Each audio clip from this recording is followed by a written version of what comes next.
उत्तर प्रदेश का आजमगढ़, दिन गुरुवार की काली रात और वक्त रात के करीब 1:30 बजे। जब पूरा इलाका गहरी नींद में सोया था, तब पूरे जिले को हिला देने वाली एक ऐसी वारदात को अंजाम दिया गया जिसको जिसने भी सुना वो दहल उठा। एक ही रात में एक ही परिवार के 2 लोगों को हमेशा के लिए मौत की नींद सुला दिया गया। कुल्हाड़ी से हमला करके एक ही घर के 2 लोगों, दादा और पोते का बेरहमी से डबल मर्डर कर दिया गया। लेकिन इस दोहरे हत्याकांड के पीछे आखिर कौन था? चलिए आपको बताते हैं क्या है ये पूरी कहानी। नमस्कार, मैं हूं उपासना और आप देख रहे हैं यूपी तक। ये दिल दहला देने वाली वारदात आजमगढ़ के पवई थाना क्षेत्र के हेवती डिहवा गांव की है, जहां गुरुवार की देर रात एक ही परिवार पर हमलावरों ने ऐसा कहर ढाया कि पूरे इलाके में मातम पसर गया। बदमाशों ने 70 साल के एक बुजुर्ग और उनके 25 साल के पोते को कुल्हाड़ी से काटकर मौत के घाट उतार दिया।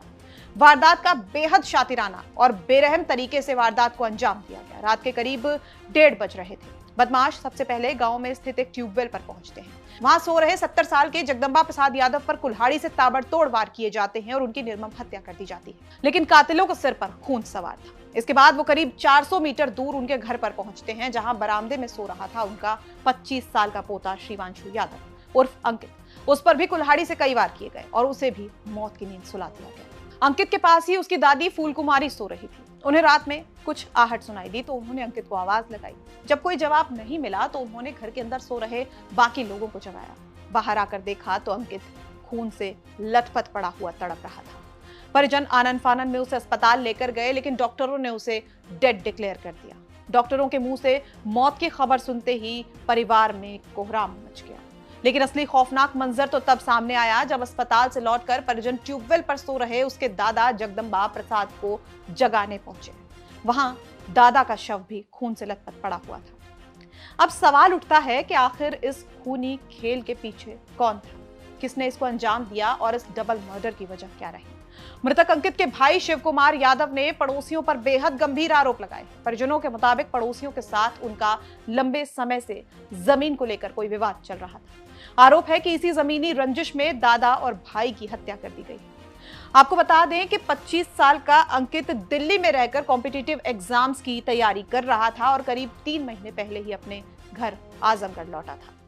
पर वो ये नहीं जानता था कि जिस घर वो आया है वहां उसकी जिंदगी का आखिरी सफर खत्म हो जाएगा। एक ही रात में दोहरे हत्याकांड की खबर मिलते ही पुलिस महकमे में हड़कंप मच गया। सूचना मिलते ही फोरेंसिक टीम और डॉग स्क्वाड के साथ मौके पर पुलिस पहुंचती है।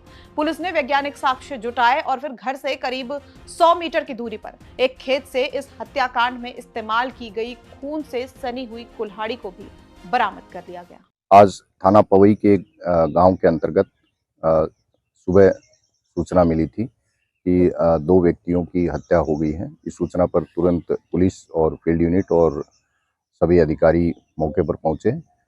घटना के प्रत्येक पहलू की गहनता से जांच करी जा रही है। अभी तक की जानकारी के अनुसार परिजनों ने जो मृतक हैं उनके नाती और पाटीदारों पर आशंका जताई है। पुलिस की टीमें आरोपियों की गिरफ्तारी और सख्त कार्रवाई के लिए गठित की गई हैं। फील्ड यूनिट और बाकी जो जांच की और कार्रवाई है वो प्रचलित है। तो फिलहाल पुलिस ने परिजनों की तहरीर पर मुकदमा दर्ज कर लिया है। आरोपियों को ढूंढ निकालने के लिए कई टीमें गठित कर दी गई हैं। पुलिस का दावा है कि जल्दी ही कातिल सलाखों के पीछे होगा।